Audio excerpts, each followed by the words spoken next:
Благодарам, председателе. Пред изборите кои помина, ветивме функционална и ефикасна влада, која ќе спроведе реформи и ќе донесе подобар живот. Суштината на овој предлог, кој што денеска има можност да го образложам овде пред вас пратениците и пред македонската јавност, е реформи во администрацијата, а со цел да ги решиме реалните проблеми на граѓаните со ефикасни политики, со одлуки кои ќе донесат подобар животен стандард, повисоки плати, пензии, подобро образование, ефикасна социјална заштита, развиена економија и земјоделие. За да го направиме ова, ни треба добра организација на владата. Врз основа на членот 71 став 1 од Уставот и членовите 139, 144 и 175 од Деловникот на Собранието, понесувам предлог на Законот за изменување на Законот за организација и работа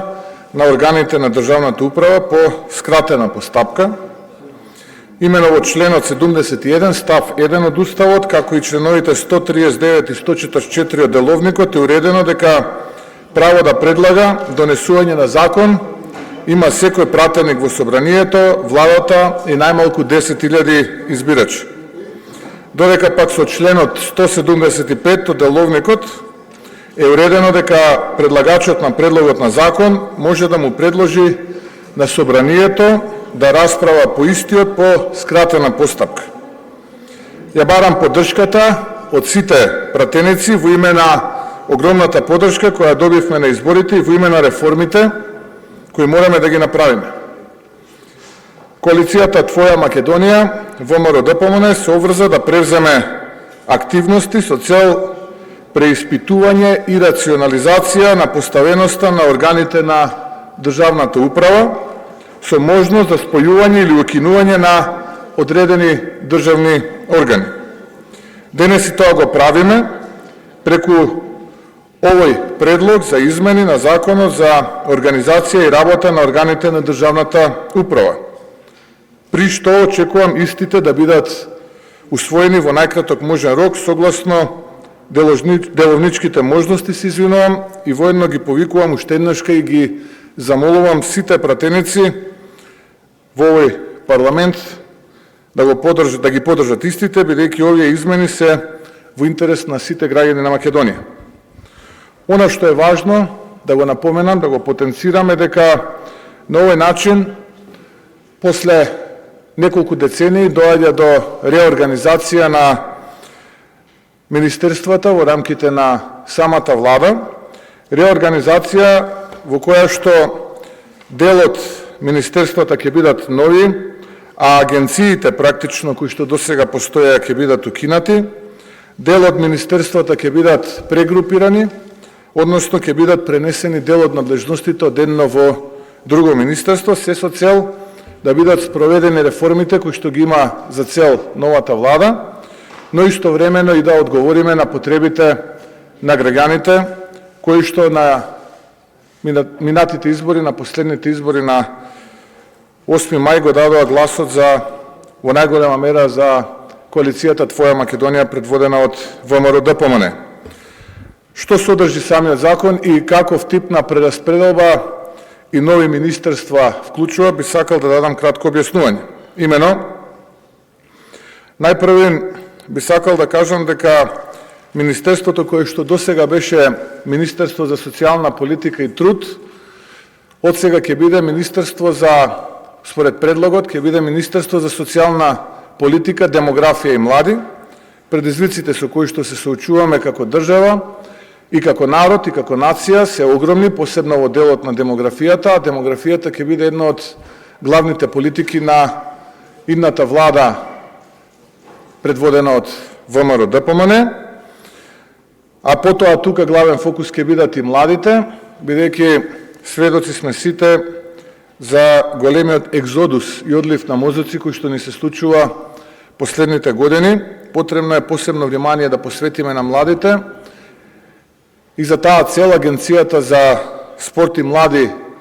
ќе престане да постои, а делот од млади ќе биде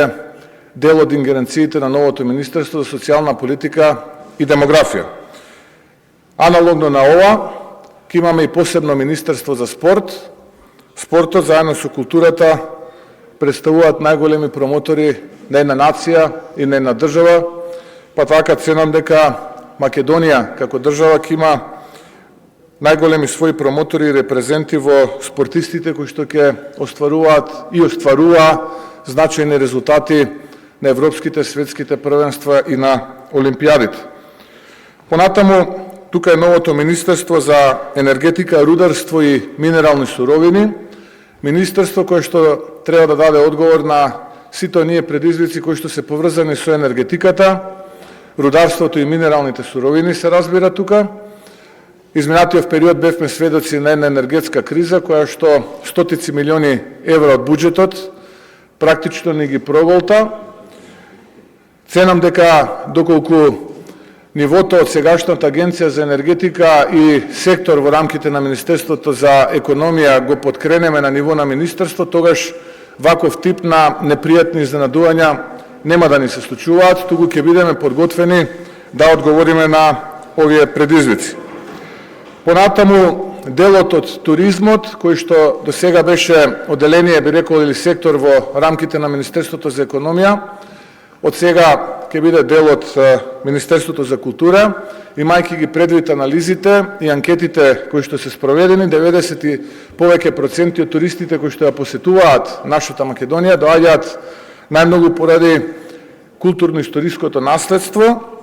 и во интерес на тоа цениме дека ова Министерство за култура и туризам треба да действува како едно и да делува како едно, не помалку се значајни природните убавини, прекрасните планини, езера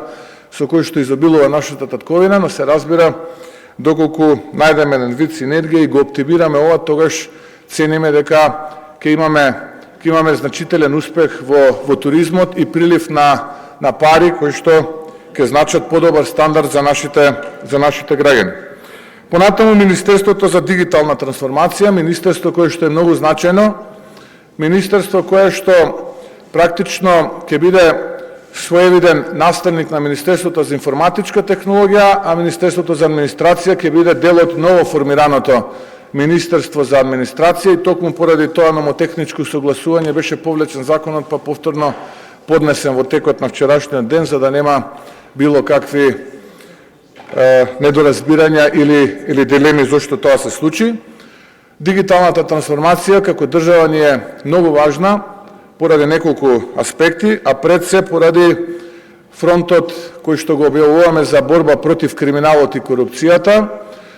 Со ова Министерство за дигитална трансформација треба да биде реализиран еден суштински многу значаен проект со кој што ќе се зголеми транспарентноста и отчетноста на органите на државната управа, министерствата, јавните предпријатија, агенциите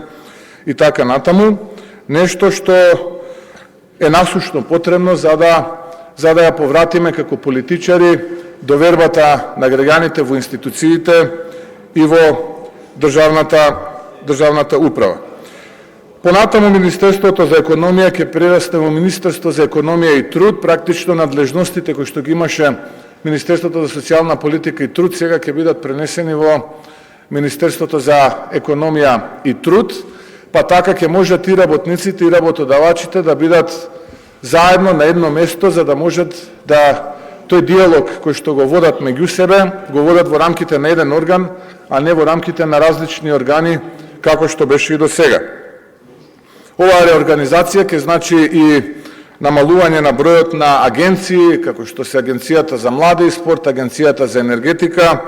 спојување и поврзување на многу други органи од државната управа, како што се јавни предпријатија, други агенции во иднина, со што уште едно ветување кое што го дадовме за време на кампањата на веќе завршените парламентарни избори ќе биде реализирано. Уште еднаш сосема на крај, ќе ми дозволите да ви се извинам за 3-минутното доцнење и причината за која што мораше да има 10-минутна пауза. Би сакал да се заблагодарам на вниманието и од сите пратеници во Македонскиот парламент да побарам поддршка за овој закон, а за сите прашања и дилеми поврзани со истиот, ви стоја. Ви благодарам многу.